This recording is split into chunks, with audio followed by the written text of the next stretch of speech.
We've all seen the extraordinary talents and abilities of the Emosha clan and the Golden Horned Beast. But have you ever wondered if they have any weaknesses or limitations? Today, let me share some insights from Swallowed Star. First, let's talk about the Emosha clan. Why is this race named Emosha? I speculate that Emo represents mystery, evil, and extraordinary power, while Sha refers to killing. In this context, it refers to assassination. As favored by the original law of space, the Emosha clan possesses unique secret techniques that make them feel elusive and hard to grasp. Known for their assassination skills, they are an incredibly powerful assassin organization in the universe.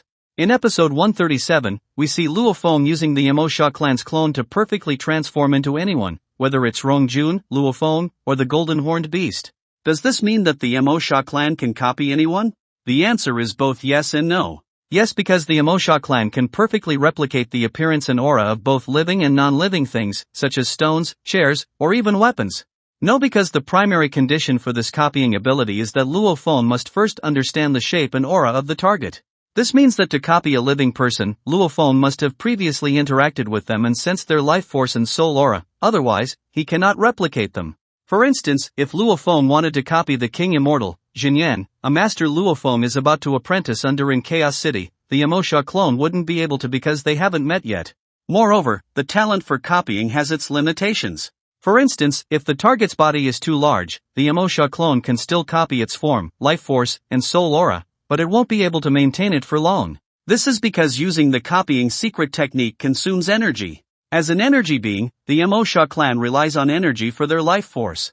While they can replenish this energy from the universe, the speed at which it is consumed often outpaces the rate of replenishment when replicating massive forms. Forcing the clone to maintain a large shape would result in excessive energy consumption and could cause it to fall into a dormant state. For example, if Luo Feng used the Emosha clone to replicate the Golden Horned Beast, it would instantly drain most of his energy, leaving no energy for cultivation. Although Luo Feng could quickly replenish energy from the Golden Horned Beast's life core, consuming energy excessively would be pointless. Thus, the simplest and most effective method is to adjust the size during replication, such as replicating a smaller version of the Golden Horned Beast. Earlier, I mentioned that the Emosha clone could also replicate weapons. Does this mean that Luo Feng can have any powerful weapon for free? Since the virtual universe can simulate anything 100%, if Luo Feng feels the form of a weapon in the virtual universe, he can easily use the Emosha clone to replicate it. However, this is limited to appearance. High-level weapons are usually crafted using the original laws and are covered in intricate runes that Luo Feng, at his current level, cannot comprehend or replicate. So, if Luo Feng used the Emosha clone to copy high-level weapons, it would look identical but only have a fraction of the weapon's true power. No matter what form the Emosha clone takes, its essence remains that of the Emosha clan, and its consciousness is still Luo Feng's.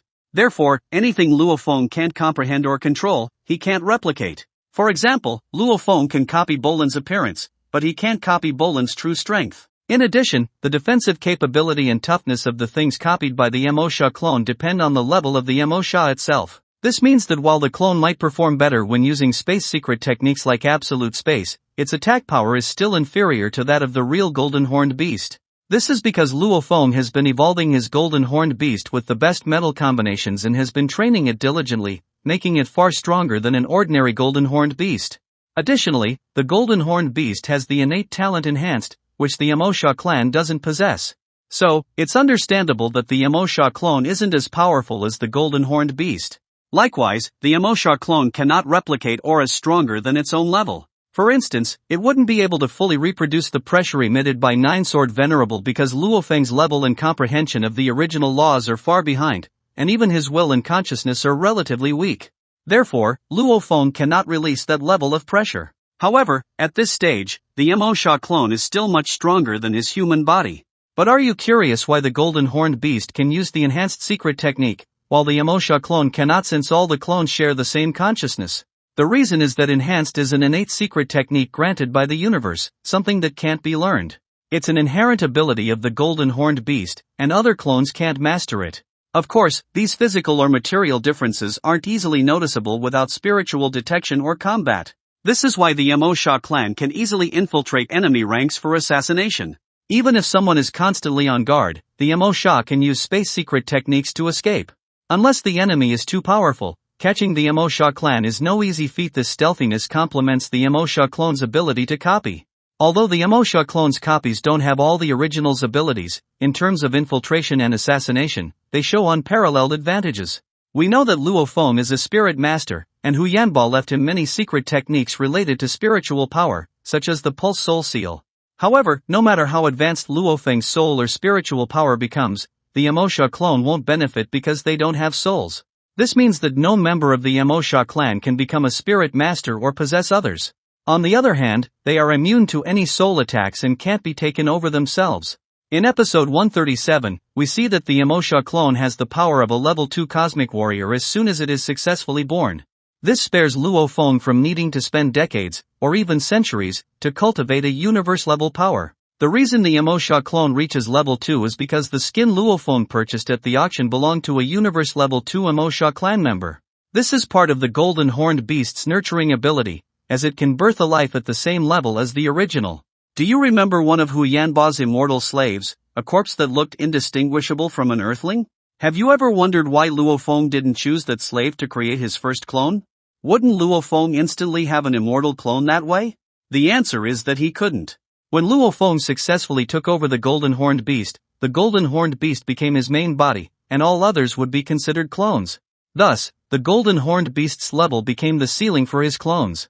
This means the golden horned beast couldn't create a clone stronger than itself. Moreover, the golden horned beast's nurturing ability is limited by life gene levels. You might not know this, but Luo Feng's first choice for his last clone wasn't the secluded ocean but the world tree. However, the world tree's gene level was far higher than the golden horned beast's, so it was impossible for the golden horned beast to nurture the world tree. That's why Luo Feng gave up on that choice. Do you remember I previously mentioned that Luo Feng's future teacher, Zhuoshan Ku, prepared a secret technique for him that could break the highest rule and gradually enhance his life gene level toward the perfect gene level? Then why didn't Luo Feng wait until his life gene level reached the point where he could nurture the world tree to create his third clone? The reason is that Luo Feng's third clone had to be nurtured during his World Master period, or he would lose that opportunity. Even during the World Master period, while there are techniques to improve his life gene level, they have their limitations. Otherwise, why would Zhuoshan Ku give Luo Feng instructions at different stages, guiding him to seek different chapters of the secret technique? Reaching the life gene level required to nurture the world tree would take more time than his soul could survive. If Luo Feng couldn't break through to immortality before his soul's limit, his soul would dissipate in the universe, and he would die. On the other hand, once Luo Feng becomes immortal, he will no longer be able to use the nurturing technique, as his inner world would evolve into a god kingdom upon becoming immortal. Fortunately, Luo Feng found the secluded ocean, preventing any delay in his cultivation. Based on my analysis, I even suspect that Zhuoshan Ku chose the secluded ocean as Luo Feng's third clone. As a former god king, Zhuoshan Ku must have a deep understanding of the correct cultivation path and know which clone would benefit Luo Feng the most. Perhaps Zhuoshan Ku hopes Luo Feng can use the creation secret technique as a stepping stone to comprehend the original laws of life and destruction, ensuring his future success. Do you agree? Well, that's all for this video. Thanks for watching this video. Wish you a wonderful day.